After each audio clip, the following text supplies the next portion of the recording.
Hello, in this video I'll be showing you how you can easily edit a photo in Photoshop from the very start to the very end. So simply like this video, and don't forget to subscribe to this channel if at all you're watching and you need to subscribe here to this channel. So this is the image that we're going to be using in this tutorial.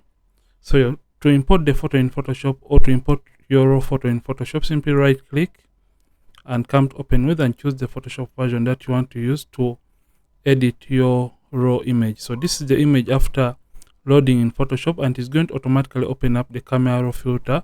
So with this, we want first of all correct the lighting and contrast issues and add some little bit of color correction. So we're going to come to the highlights right here and simply take the highlights down and take the whites down to recover information in the sky and most highlighted areas. Then we're going to come and open up the shadows, then come and add contrast to the image. And after doing that, we're just going to take the blacks down just like that. And by just doing this, you can see how nice the image has gotten to be, just the before, after. So we're going to come to the color mixer tool in Photoshop. So this is the color mixer tool. So just come and play around with these colors. You can see hue is changing a given color. You can change the color of the blues to look like a color on top of it, which is the aquas. You can make the blues look like a color below it, which is the purples. Then saturation is the intensity of a given color. You can see can increase or decrease on the intensity of the blues. Then luminance is the brightness or darkness of a given color. We can darken the blues or we can brighten the blues.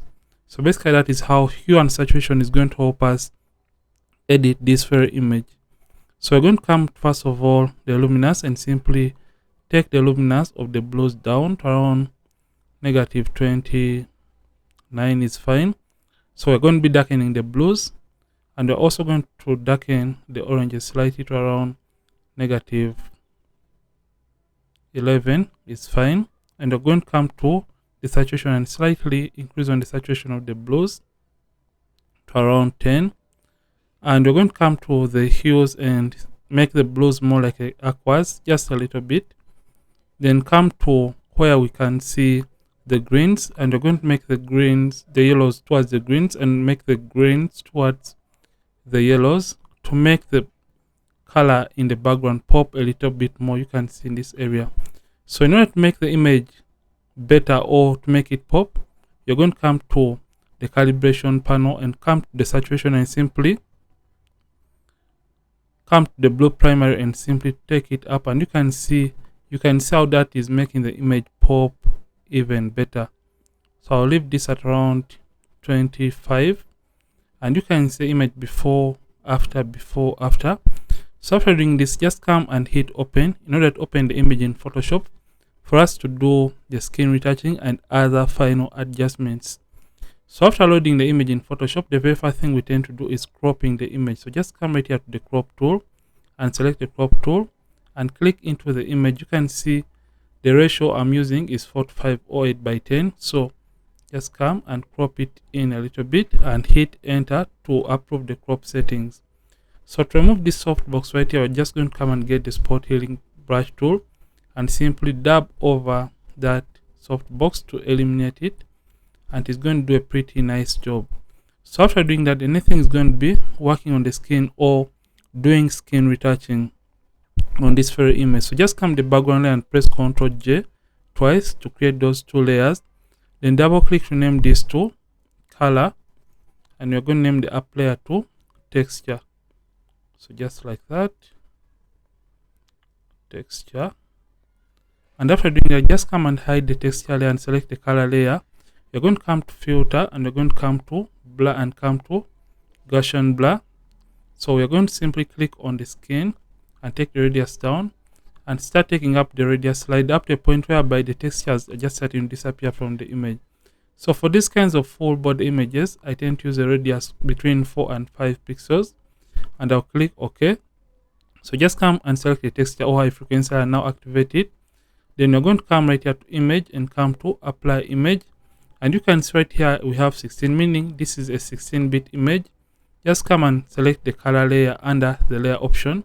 The channel is RGB, and make sure the blend mode is set to add, and make sure you turn on the invert option. The scale has to be to an offset 0. Make sure preserve transparency and mask are not checked, and click OK. So if at all you are editing an 8-bit image, you have to use a blend mode of subtract. The scale is 2, offset 128, and make sure the invert option is not turned on, and you'll have the same result. So ours is add, invert, and I'll click OK. So just come the blend mode and change it from normal and change it all the way down to linear light. So we're going to put these two in a group and press Ctrl G, or you can use Command G on the keyboard and open up the group right here. Select the color layer and hide or turn off the texture layer. Then you're going to come to the brushes, right click and select the mixer brush tool. And after selecting the mixer brush tool, if at all your mixer brush tool is not displaying under the brushes, you can always locate the mixer brush tool right here. So just come and simply select clean brush and make sure the second option that says clean the brush after each and every stroke has been selected. The weight is 9%, load 75, mix 90, float 100%, and make sure sample all layers is not turned on. And how to apply the mixer brush tool. If at all it is displaying or showing a plus icon, press the caps lock key on the keyboard. Then to increase or decrease on the size of the mixer brush tool, you can use the open and close box brackets on the keyboard. And to edit better, always retouch at a distance, don't zoom all the way in. So how to apply the mixer brush tool is simply left click and hold down and paint a given area that has a given color, and release the left click button and also click once again on a new color and create that nice and smooth blend. So left click and hold down and paint a given area to create an even skin tone transition. So that is how you can use the mixer brush tool to blend or smoothen skin using frequency separation. So just come and mix just like that. So you only have to mix colors that are looking alike so that you can keep and maintain the original color in the skin, and you don't want to distort the original shape of the model's body that you're trying to edit. So you can see by just doing this, we are now done smoothing the skin before, after. So after doing that, we just have to clean up or remove the pimples or blemishes. So just come to the texture layer and select it. Then come and get the clone stamp tool right here, or you can use a shortcut of S on the keyboard. Make sure the hardness set to 0%, the mode is set to normal, opacity and the flat 100%. Make sure align is selected and the sample is set to current layer. So with the texture layer selected, simply zoom in, because this time around we want to clean up or remove the pimples or blemishes from the model's skin. So to remove a pimple or blemish, we hold down the option key on the keyboard, or you can use the alternate key on the keyboard and reduce on the size of the clone stamp tool by using the box brackets on the keyboard. So we hold down the option key or the alternate key on the keyboard and left click on an area that is clean, that doesn't have a blemish but it is next to the blemish. Then release the option key or the alternate key on the keyboard and simply left click on the blemish to replace that blemish with clean skin. So that is what we're going to be doing for the rest of the blemishes. So I'll just do that quick because I don't want the tutorial to exceed around 11 minutes. So I'm just going to clean up the skin just like that. So take your time as you're trying to clean up or remove the pimples or blemishes from the skin. So you can see this is what we have been able to achieve so far.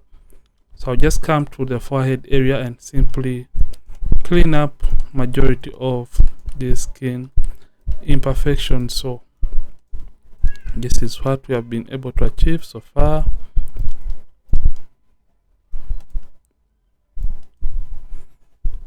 So zoom out and look at what we have been able to achieve for a skin retouching so far. So this is the before after. To spice up the image or make it look better, we are going to close up this group and come to these adjustments and simply come to the contrast adjustment layer and simply add some contrast to this very image. So I just use a contrast of around 10. 10 looks okay, it looks great. Before after. So after you have done that, the next thing is going to be saving the image so that it doesn't change in color when we post it or print it out. So simply come right here to file and come to export and come to export as, and it is going to open up the export as dialog box right here, and make sure the format is set to JPEG. The quality is set all the way to the maximum, which is 7%. Make sure the sample is set to by cubic sharper because we want a sharp photo after editing or saving it. Then simply come down and make sure you have checked the options, that is convert sRGB and also embed color profile, and simply hit export and choose where you want to save the image. So this is how you can easily edit a photo in Photoshop from the very start to the very end. And if at all you have enjoyed this, simply like this video and don't forget to subscribe if at all you have been watching and you're not subscribed yet to this channel, Ronix from Ronix Photography. Thanks for watching, and I'll see you in yet more videos on this channel. And don't forget to keep practicing and also keep creating.